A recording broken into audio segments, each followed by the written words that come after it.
Despite being one of the huge bands that broke out in America during the British invasion, The Who has made countless enemies throughout their career and turned off other musicians with their wild antics, blunt comments, and just being unpleasant to work with and meet in real life. Here are 5 rock stars who don't like The Who. If you enjoy the video, please like the video and subscribe to the channel for more videos just like this one. With a band that's been around for as long as The Who, of course the band is going to have some problems and lineup changes, as Pete Townsend and Roger Daltrey have been the only 2 remaining surviving members of the original band. Given their frictional and oftentimes toxic relationship, the 2 have taken gaps between tours and recording and have gone back and forth slamming each other in the media. In May 2023, Daltrey said that their relationship is centered around the band and nothing more.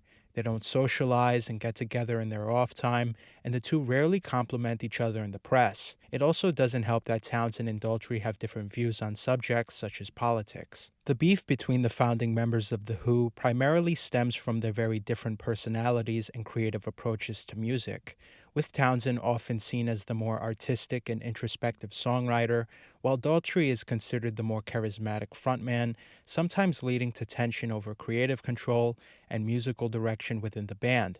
This tension has occasionally manifested in public disagreements and even physical altercations in the past, like the time when Roger Daltrey punched Townsend. During a rehearsal for The Who's Quadrophenia tour, Daltrey and Townsend got into a spat during rehearsals that got physical. Daltrey says he was complaining about the length of the promotional film, and Townsend, who had already been drinking, told him to do what you're well told. Daltrey says he backed off, but Townsend then hit him with his guitar and started punching.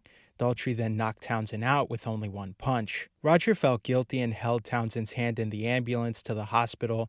Meanwhile, Pete said he lost 2 days of memory after the incident. The reason for Roger's temper came from his childhood, where Roger grew up in a tough neighborhood where arguments were resolved by fighting. He also says he has an insane temper and that 2 hours of energy from a show can go off in about 3 minutes. Between this incident in 1973 and the many others that have followed, combined with the loss of bandmates Keith Moon and John Entwistle, have soured the relationship between Pete and Roger. More recently, in August 2024, Townsend said that Daltrey and him haven't been on speaking terms in quite some time, but still hopes that they can get together and tour as The Who in 2025. All of this put together with Daltrey and Townsend's decision to continue on without original members John Entwistle and Keith Moon was the reason why Robert Plant was disappointed with The Who. Plant's band Led Zeppelin had a similar fate with its drummer John Bonham, and Robert finds it distasteful that Roger and Pete have gone on so long without their original members and claims it doesn't even feel like The Who anymore. Unlike Zeppelin, that have only gotten together less than a handful of times after John Bonham's death in 1980, The Who have since returned for several reunion tours and remain active to this day. Since the passing of their original members, Daltrey and Townsend have had a revolving door of musicians in and out of the band, and knowing that the 2 have no actual relationship with one another is what Plant takes issue with. After John Bonham's death, Robert could never imagine to get together and stay together for as long as that, not to mention call yourselves The Who, when there's only 2 members of the original band still left. Robert said he saw The Who jump around stadiums in America, and he found it so dull and sad. Plant said, "The fact that they carried on without Keith Moon was always a mystery to me, but the fact that they did it again and again, augmenting it with more and more musicians, I don't want to be a part of that aspect of entertainment. I've played Vegas already." While the members of Zeppelin were originally friends with the members of The Who, like Daltrey and Keith Moon, Pete Townsend could never stand the band and wasn't shy to share his disdain for the band. Nonetheless, Robert still finds it shameful for the band to continue this long without their original members and believes that they should just move on independently and stop living in the past. As half of one of the greatest songwriting duos of all time, John Lennon didn't speak much about The Who, but in a 1974 interview, Lennon criticized one of the covers the band did and absolutely bashed The Who's cover of the song Daddy Rolling Stone by Dean Martin. Truthfully, Lennon admitted that British musicians have a habit of ruining American songs, whether it be with a small change in lyrics, terrible instrumentals, or just an absolute disaster of a cover song. Lennon also admitted that the Beatles were no exception to this idea, but still laid into the band's cover. He said that he initially loved the original, which was done by Dean Martin, and he listened to it with friends in clubs back in England where many bands used to get together. However, Lennon didn't understand The Who's cover and believed the band completely missed the mark on the song. Lennon thought that the idea to cover the song didn't really fit The Who's sound.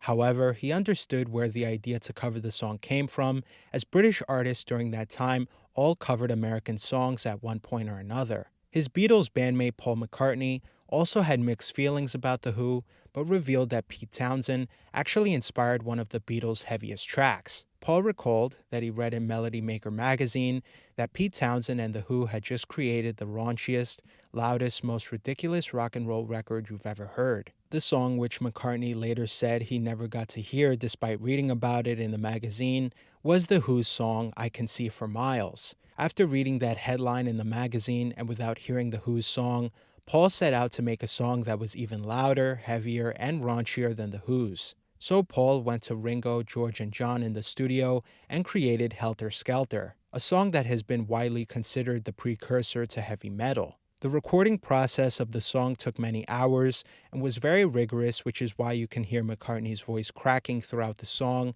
and Ringo screaming at the end that he's got blisters on his fingers from how hard he was drumming. McCartney has looked back on that experience very fondly and credits The Who and Pete Townshend for making the Beatles go out of their comfort zone and make something really special. McCartney wanted the guitars to sound as distorted as possible and kept telling Ringo to hit the drums even harder in every take, just so the band could create something that would be on par with The Who's song. Even though Lennon wasn't crazy about The Who, it seems McCartney was much more receptive to the band and understood that if The Who came out with something that everyone said was so heavy, he had to get competitive and create something even louder and heavier. Lemmy Kilmister was on the fence with his opinion for a long time when it came to giving his thoughts on The Who. Just like how Lemmy had complicated feelings about the Rolling Stones, Lemmy felt the same way about The Who, except Lemmy couldn't understand how the band could go on after the death of Keith Moon. In Lemmy's words, he believed the band should have called it quits after Moon died,